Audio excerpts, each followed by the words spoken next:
ಮಾತು ಬಿಡಿ ಕೆಲಸ ಮಾಡಿ, ಡಿನ್ನರ್ಗಿಂತಲೂ ಕೂಡ ಪಕ್ಷವೇ ಮುಖ್ಯ, ಶಿಸ್ತಿನ ಪಾಠ ಹೇಳಿಕೊಟ್ರ ಸುರ್ಜೇವಾಲಾ. ಇದುವೇ ಈ ಚದುರಂಗದ ಎರಡನೇ ಸ್ಟೋರಿ, ಸಚಿವರ ರಿಪೋರ್ಟ್ ಕಾರ್ಡ್.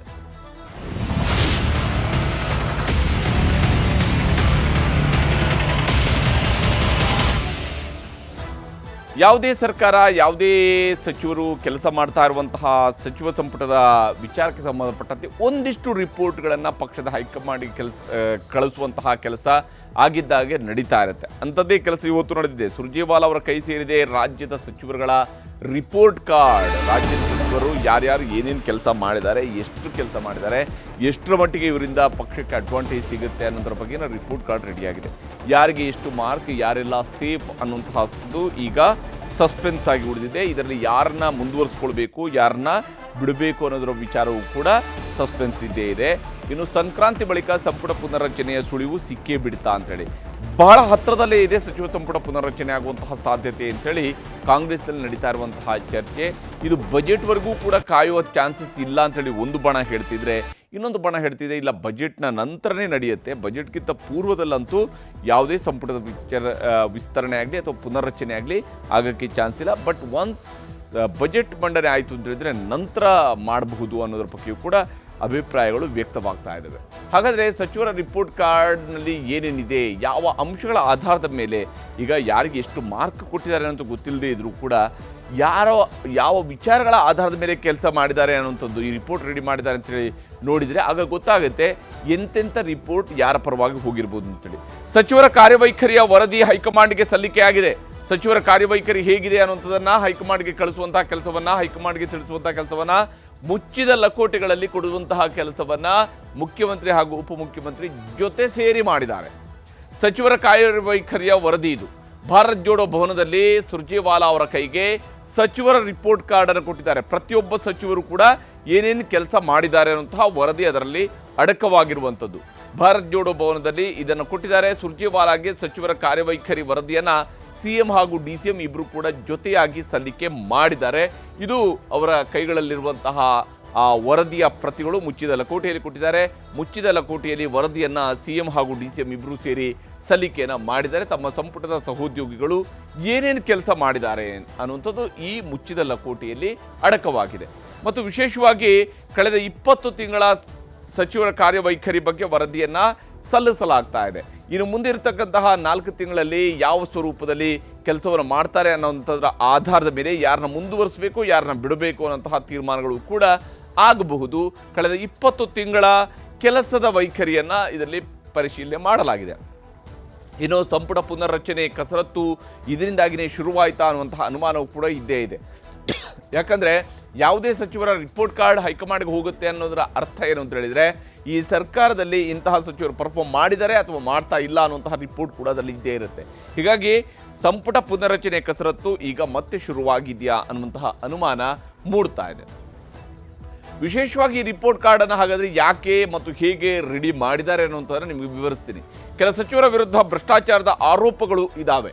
ಈ ಕಾರಣಕ್ಕಾಗಿ ಅಂಥವರನ್ನ ಈ ರಿಪೋರ್ಟ್ ಕಾರ್ಡ್ನಲ್ಲಿ ಹೆಸರಿಸಲಾಗಿದೆ. ನೋಡಿ, ಇಂತಹ ಸಚಿವರುಗಳ ಮೇಲೆ ನೆಗೆಟಿವ್ ರಿಮಾರ್ಕ್ಸ್ಗಳಿದ್ದಾವೆ, ಭ್ರಷ್ಟಾಚಾರದ ಆರೋಪ ಇದೆ ಅನ್ನುವಂಥದ್ದನ್ನು ಕೂಡ ಇದರಲ್ಲಿ ಮೆನ್ಷನ್ ಮಾಡಬಹುದು.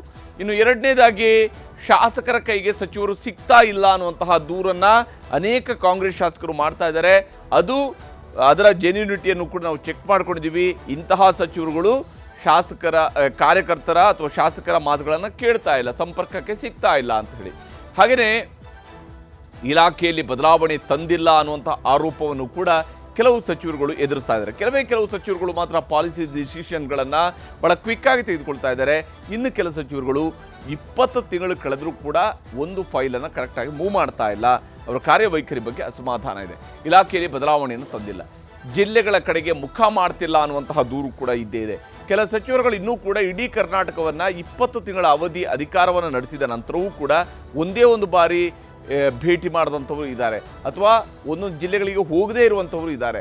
ಕೆಲವು ಜಿಲ್ಲೆಗಳಿಗೆ ಮಾತ್ರನೇ ಅವರ ತವರು ಜಿಲ್ಲೆಗಳನ್ನು ಬಿಟ್ಟರೆ ಉಳಿದ ಜಿಲ್ಲೆಗಳಿಗೆ ಇವರು ಮುಖ ಮಾಡಿ ಮಲಗುವಂಥದ್ದು ಕಡಿಮೆ ಆಗಿದೆ ಅಂತ ಹೇಳಿ.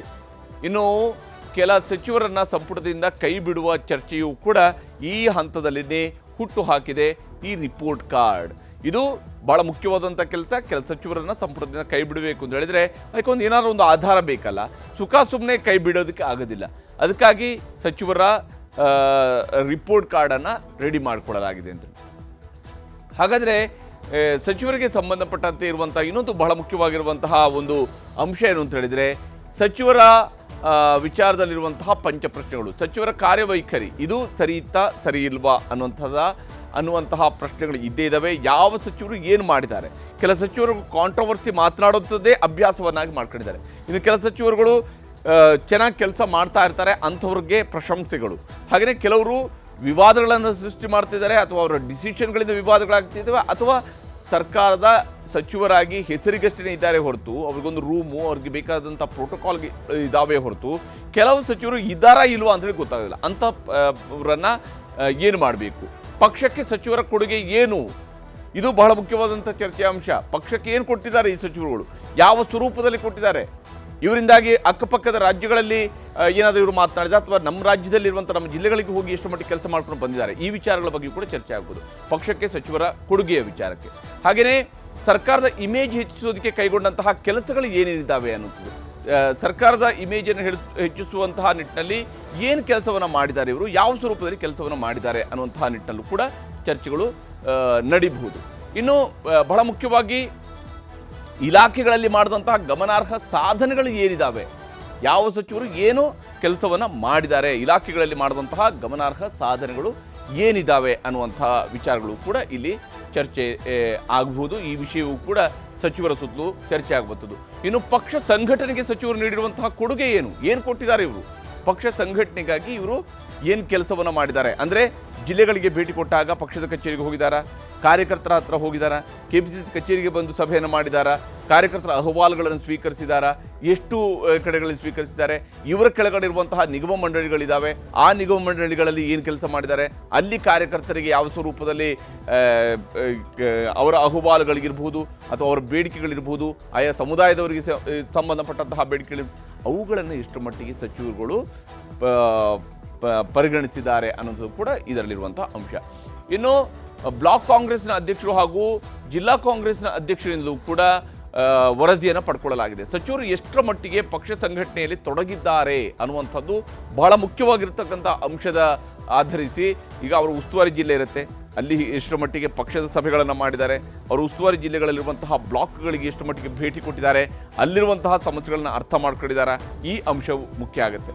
ಕಾರ್ಯಕರ್ತರ ಕಷ್ಟ ಸುಖಗಳಿಗೆ ಸ್ಪಂದಿಸಿದ್ದಾರಾ, ಕಾರ್ಯಕರ್ತರು ಮಾಡ್ತಾ ಇರುವಂತಹ ಕೆಲಸಗಳಿಗೆ ಇವರ ಸ್ಪಂದನೆ ಎಷ್ಟರ ಮಟ್ಟಿಗೆ ಇದೆ, ಜಿಲ್ಲಾ ಪ್ರವಾಸದ ವೇಳೆ ಎಷ್ಟು ಸಲ ಪಕ್ಷದ ಕಚೇರಿಗೆ ಭೇಟಿ ಕೊಟ್ಟಿದ್ದಾರೆ, DCC ಕಚೇರಿಗಳಿಗಿರ್ಬೋದು ಅಥವಾ ಬ್ಲಾಕ್ ಕಾಂಗ್ರೆಸ್ ಕಮಿಟಿಯ ಸಭೆಗಳಿಗಿರ್ಬೋದು, ಕಚೇರಿಗಳಿಗಿರ್ಬೋದು, ಅಲ್ಲಿಗೆ ಎಷ್ಟು ಮಟ್ಟಿಗೆ ಭೇಟಿ ಕೊಟ್ಟಿದ್ದಾರೆ. ಇನ್ನು ಸಚಿವರ ಕಾರ್ಯವೈಖರಿ ಬಗ್ಗೆ ಜನಾಭಿಪ್ರಾಯ ಏನು, ಜನರಲ್ಲಿ ಏನು ಅಭಿಪ್ರಾಯ ಇದೆ ಈ ಸಚಿವರುಗಳ ಬಗ್ಗೆ. ಯಾಕಂದರೆ ಮಂತ್ರಿಗಳ ಹಿಂದೆ ಮುಂದಿರುವಂಥವ್ರು ಜೈಕಾರ ಕೂಗ್ಬೋದು, ಆದರೆ ಸಾಮಾನ್ಯ ಜನ ಇವರ ಕಾರ್ಯವೈಖರಿಯನ್ನು ಹೇಗೆ ಅಂದಾಜಿಸಿದ್ದಾರೆ, ಇಲಾಖಾ ಕಾರ್ಯಕ್ರಮಗಳ ಅನುಷ್ಠಾನ ಆಗಿದೆಯಾ ಅನ್ನುವಂಥದ್ದು ಕೂಡ ಬಹಳ ಮುಖ್ಯವಾಗಿ ಚರ್ಚೆಗೆ ಬರ್ಬೋದು. ಇಲಾಖಾ ಕಾರ್ಯಕ್ರಮಗಳ ಅನುಷ್ಠಾನ ಆಗಿದೆಯಾ ಅನ್ನುವಂಥದ್ರ ಬಗ್ಗೆಯೂ ಕೂಡ ಈ ವರದಿಯಲ್ಲಿ ಉಲ್ಲೇಖವನ್ನು ಮಾಡಲಾಗಿದೆ. ಹೀಗೆ ಸಚಿವರ ರಿಪೋರ್ಟ್ ಕಾರ್ಡ್ಗಳ ಬಗ್ಗೆ ಸತೀಶ್ ಜಾರಕಿಹೊಳಿ ಅವರು ಮಾತನಾಡಿದರೆ ತೋರಿಸ್ತೀವಿ. 2 ತಿಂಗಳು ಪರ್ಫಾರ್ಮೆನ್ಸ್ ನೋಡ್ತೀವಿ, ನಂತರದಲ್ಲಿ ನಾವು ತೀರ್ಮಾನ ತಗೊಳ್ತೀವಿ ಅಂತೇಳಿ ಓಪನ್ ಆಗಿ ಹೇಳಿದ್ದಾರೆ ಸರ್. ಪರ್ಫಾರ್ಮೆನ್ಸ್ ನೋಡ್ತೇವೆ ಅಂತ ಹೇಳಿಲ್ಲ, ಪರ್ಫಾರ್ಮೆನ್ಸ್ ನೋಡ್ತೇವೆ ಅಂತ ಹೇಳಿಲ್ಲ. ನಮ್ಮ ಏನು ವರದಿ ಪಡೆದಾರ ಅದು ಸಪ್ರೇಟು, ವಿಸ್ತೀರ್ಣೆ ಸಪ್ರೇಟ್ ಆಗಿದೆ, ಬೇರೆ ಬೇರೆ ಇದೆ, ಅದಕ್ಕೂ ಲಿಂಕ್ ಇಲ್ಲ. ಹೀಗೆ ಇಲ್ಲಿ ವರದಿ ಸಲ್ಲಿಕೆ ಆಗಿದೆ. ಸಚಿವರ ರಿಪೋರ್ಟ್ ಕಾರ್ಡ್ ಬಹಳ ಮುಖ್ಯವಾದಂತಹ ನಿರ್ಧಾರವನ್ನು ಕೈಗೊಳ್ಳುವಂತಹ ನಿಟ್ಟಿನಲ್ಲಿ ಬಹಳ ಪ್ರಮುಖ ಪಾತ್ರವನ್ನು ವಹಿಸುತ್ತೆ. ಯಾವುದೇ ಸರ್ಕಾರದ ಅವಧಿಯಲ್ಲೇ ಆದರೂ ಕೂಡ ಯಾವುದೇ ಸಚಿವರುಗಳ ಕೆಲಸ, ಯಾಕಂದರೆ ಒಂದು ಸರ್ಕಾರದ ವಿರುದ್ಧ ಜನಾಭಿಪ್ರಾಯ ಮೂಡುತ್ತೆ ಅಂತ ಹೇಳಿದರೆ ಅದರಲ್ಲಿ ಬಹಳ ದೊಡ್ಡ ಕೊಡುಗೆ ಆ ಪಕ್ಷದ ಸಚಿವರುಗಳಿಂದ ಆಗಿರುತ್ತೆ. ಯಾಕಂದರೆ ಅನೇಕ ಸಚಿವರುಗಳು ಚುನಾವಣೆಯ ಸಂದರ್ಭದಲ್ಲಿ ಸೋಲನ್ನು ಕಾಣ್ತಾ ಇರುವಂಥದ್ದಕ್ಕೆ ಬಹಳ ಮುಖ್ಯ ಕಾರಣ ಅಂತ ಹೇಳಿದರೆ ಅವರು ಸಚಿವರಾಗಿ ಕರೆಕ್ಟಾಗಿ ಪರ್ಫಾರ್ಮ್ ಮಾಡ್ತಾ ಇಲ್ಲ ಅನ್ನುವಂಥದ್ದು.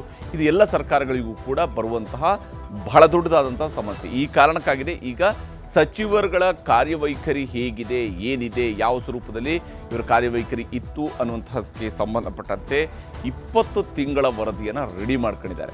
ಪಕ್ಷ ಸಂಘಟನೆ, ಪಕ್ಷದ ಕಾರ್ಯಕರ್ತರಿಗೆ ಕೊಟ್ಟಿರುವಂತಹ ಸಮಯ, ಪಕ್ಷದ ಕಚೇರಿಗೆ ಕೊಟ್ಟಿರುವಂತಹ ಭೇಟಿ, ತನ್ನ ಇಲಾಖೆಯಲ್ಲಿ ಮಾಡಿರುವಂತಹ ಕೆಲಸ, ಅನುಷ್ಠಾನಗೊಳಿಸಿರುವಂತಹ ಯೋಜನೆಗಳು, ಇಲಾಖೆಗೆ ತಂದಿರುವಂತಹ ಹೊಸತನ, ಭ್ರಷ್ಟಾಚಾರದ ಆರೋಪ, ವಿವಾದಾತ್ಮಕ ಹೇಳಿಕೆಗಳ ಮೇಲೆ ಹಿಡಿತ ಇಲ್ಲದೇ ಇರುವಂಥದ್ದು, ಈ ರೀತಿಯಂಥ ಅನೇಕ ಅಂಶಗಳನ್ನು ಇಲ್ಲಿ ಲೆಕ್ಕಕ್ಕೆ ತೆಗೆದುಕೊಂಡು ಕಾಂಗ್ರೆಸ್ನವರು ವರದಿಯನ್ನು ರೆಡಿ ಮಾಡಿದ್ದಾರೆ. ಮುಖ್ಯಮಂತ್ರಿ ಉಪಮುಖ್ಯಮಂತ್ರಿ ಇಬ್ಬರು ಸೇರಿ ಹೈಕಮಾಂಡ್ಗೆ ಸಲ್ಲಿಕೆ ಮಾಡಿದ್ದಾರೆ.